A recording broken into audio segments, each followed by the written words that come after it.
CTET 2022-23 की परीक्षा तैयारी करने वाले आप सभी अभ्यर्थियों, विद्यार्थियों, परीक्षार्थियों का बहुत बहुत स्वागत है हमारे इस YouTube चैनल एजुकेशनल प्लेटफॉर्म में। जैसा कि मैंने पिछले एपिसोड में सृजनात्मकता, रचनात्मकता, क्रिएटिविटी पर आधारित आपको पूरा नॉलेज दिया था, उसी श्रृंखला को आगे बढ़ाते हुए अब प्रैक्टिस सेट के तौर पर MCQ जो आपकी CTET संबंधित प्रश्न बनते हैं कैसा होगा, उस पर हम आपस में डिस्कशन करने के लिए, आपको इसकी जानकारी देने के लिए आज पुनः अपने इस YouTube चैनल में उपस्थित हुए हैं। उम्मीद करता हूं कि आपको यह हमारा MCQ का जो प्रैक्टिस सेट है काफ़ी लाभदायक होगा। हमारे इस YouTube के साथ आखिरी तक बने रहें, YouTube चैनल के साथ, और अपने नॉलेज को भी अपडेट करते रहें। चलिए आगे बढ़ते हैं। उससे पहले उम्मीद करता हूं कि आप यदि हमारे इस YouTube चैनल पर नए हैं तो हमारे इस YouTube चैनल एजुकेशनल प्लेटफॉर्म को सब्सक्राइब करें और इसी तरह आगे आने वाले और भी जो पेडागोजी बेस्ड वीडियो होंगे आपके CTET पर आधारित, उसकी जानकारी आपको मिल जाएगी। चलिए आगे बढ़ते हैं। सृजनात्मकता संबंधित है। सृजनात्मकता संबंधित है, किससे संबंधित है? आपके पास 4 ऑप्शन हैं: अपसारी चिंतन, अभिसारी चिंतन और कल्पनात्मक चिंतन तथा स्वल्पी चिंतन। तो इसमें आपको जवाब देना है, तो इसका सही उत्तर होता है अभिसारी चिंतन, सृजनात्मकता से संबंधित। दूसरा प्रश्न है, टॉरेंस की सृजनात्मकता परीक्षण द्वारा किस तत्व का मापन नहीं होता है? टॉरेंस की सृजनात्मकता परीक्षण द्वारा किस तत्व का मापन नहीं होता है? तो आपके पास 4 ऑप्शन हैं। क या ए कहिए तार्किकता, बी है धारा प्रवाहिता, सी है मौलिकता तथा डी है लचीलापन। तो टॉरेंस की सृजनात्मकता परीक्षण द्वारा जिस तत्व का मापन नहीं होता है वह है आपका पहला ऑप्शन तार्किकता। आप हमारे एपिसोड, जो पिछला एपिसोड है सृजनात्मकता पर आधारित, आप उसको देख सकते हैं। इन सभी टॉपिक पर मैंने व्याख्यान दिया हुआ है। तार्किकता किसे कहते हैं, धारा प्रवाहिता किसे कहते हैं, मौलिकता किसे कहते हैं, लचीलापन किसे कहते हैं, इन सबों का हमने आपको व्याख्या दिया हुआ है। आप इसको देख सकते हैं हमारे पिछले जो टॉपिक है उसमें। इसी तरह आगे बढ़ते हैं। एक बच्चा अनुपयोगी प्लास्टिक थैलियों के कलात्मक वस्तु बनाता है। यह दर्शाता है, हम लोग देखते हैं कि आए दिन स्कूल में हैंडीक्राफ्ट वगैरह की जो नॉलेज दी जाती है उसके आधार पर एक बच्चा अनुपयोगी प्लास्टिक यानी यूजलेस जो वेस्टेज पदार्थ है उसको बाहर जब फेंकता है तो फेंकने से बेहतर है कि वह उसमें कुछ कलात्मक चीज़ें उसको स्कूल में सिखाई गई है। तो उस कला को क्या कहते हैं? पहला है प्रतिभा, दूसरा है तर्क दार्शनिकता, सी है कुशलता और चौथा है सृजनशीलता। तो इसका सही उत्तर होगा सृजनशीलता। चलिए इसी तरह आगे बढ़ते हैं। सृजनशीलता, अगला प्रश्न है, सृजनशीलता बालकों का विशेष लक्षण है। जो सृजनशील बच्चे होंगे उनके लक्षण से ही पता चलते, तो ऐसे कौन से लक्षण हैं? समस्याओं के प्रति सजग नहीं होगा, बी गतिशील चिंतन का अभाव होगा, सी प्रबल जिज्ञासा होगी तथा डी समायोजन के प्रति जागरूक नहीं होगा। तो इसमें से सही उत्तर होता है वह प्रबल जिज्ञासा, अर्थात जो सृजनशील बालक होगा वह, उसके अंदर प्रबल जिज्ञासा होगी और वह अपनी जिज्ञासा को शांत करने के लिए बार बार क्वेरी करता है टीचर से, माता पिता से, अपने से बड़ों से। इसीलिए कहा गया है कि वह जो सृजनशील बालक होगा विशेष लक्षण होगी कि वह प्रबल जिज्ञासा होगा। आगे बढ़ते हैं। इसी तरीके से प्रश्न संख्या जो आगे है हमारा, सृजनशीलता के पोषण के लिए एक अध्यापक को निम्न में से किस विधि की सहायता लेनी चाहिए? अर्थात सृजनशीलता का उसको कैसे पोषण मिले, उसके लिए उसको जो पोषण से अभिप्राय यहाँ यह है कि उसे ज्ञान कहाँ से प्राप्त होगा। सृजनशीलता के लिए आपके पास 4 ऑप्शन हैं। ब्रेन स्टॉर्मिंग व्याख्यान विधि, ए है ब्रेन स्टॉर्मिंग, बी है व्याख्यान विधि, 3 है श्रव्य दृश्य सामग्री और डी है उपरोक्त सभी। तो इसमें आपको जो आंसर होगा ब्रेन स्टॉर्मिंग, अर्थात उसे अपने दिमाग पर बल देना पड़ेगा, जोर देना पड़ेगा कि उत्तर कैसे मिलेगा, कहाँ से मिलेगा, तभी वह बच्चा क्या है सृजनशीलता के पोषण के तत्वों से प्राप्त होगा। अन्यथा जितना नॉलेज दिया जाएगा वह लिमिट होगा। व्याख्यान विधि में जो शिक्षक के द्वारा या किसी अपने से सीनियर से प्राप्त करता है, दृश्य श्रव्य भी लिमिट होता है, लेकिन ब्रेन स्टॉर्मिंग जो विधि है इसके द्वारा बच्चे अपने दिमाग को सिर्फ पोषण लेने के लिए, सृजनशीलता का पोषण लेने के लिए अग्रसर होता है। चलिए इसी तरह आगे बढ़ते हैं अगले प्रश्न की ओर।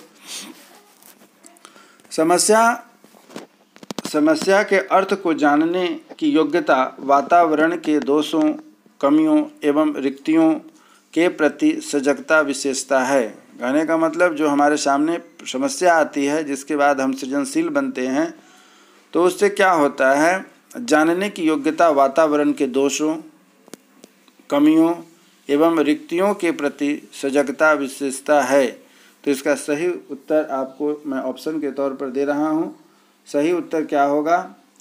सही उत्तर नंबर 1 में कहा जाता है प्रतिभाशाली बालक की होगी, सामान्य बालक की होगी, सृजनशील बालकों की होगी और इनमें से कोई नहीं होगा। तो समस्या के अर्थ को जानने की योग्यता अर्थात कहाँ समस्या है उसको जो होगा सृजनशील बालक उस समस्या को पता करके उसकी कमियों को दूर करके आगे बढ़ने के प्रति सजग होता है। तो यह सृजनशील बालक की विशेषता है कि वह जो बताए गए हैं उसके आधार पर वह कमियों को दूर करके रिक्तियों के प्रति सजग होता है। इसी तरीके से हम आगे बढ़ते हैं, देखते हैं अगला प्रश्न हमारा क्या बनता है।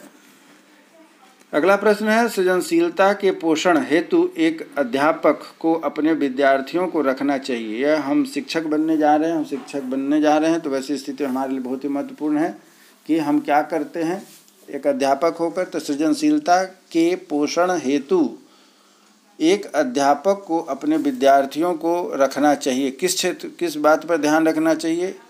बच्चा कार्य केंद्रित है ए नंबर में, बी नंबर में लक्ष्य के प्रति केंद्रित है, नंबर सी में कार्य व लक्ष्य दोनों के प्रति केंद्रित है, या डी में है पुरस्कार के प्रति केंद्रित है।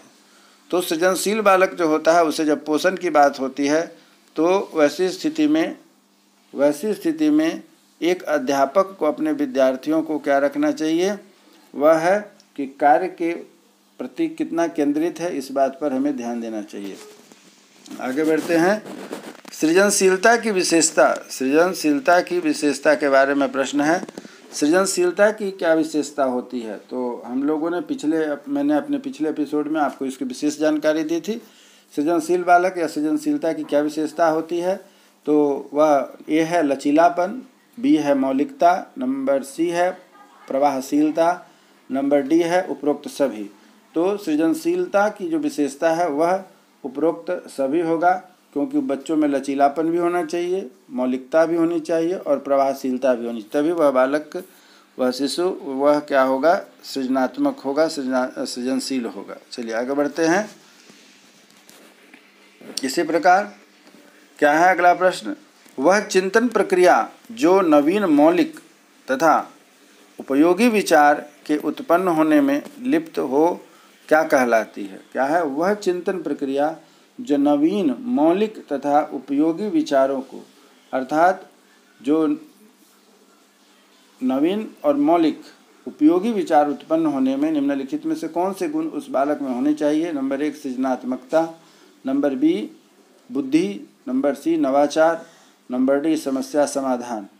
तो वह चिंतन प्रक्रिया जो नवीन मौलिक तथा उपयोगी विचारों के लिए उत्पन्न होते हैं उसमें प्रमुख होगा सृजनशीलता। ठीक है, इसी तरह हम आगे बढ़ते हैं अगले प्रश्न की ओर। हमारा अगला प्रश्न जो बनता है वह इस प्रकार है आपके लिए।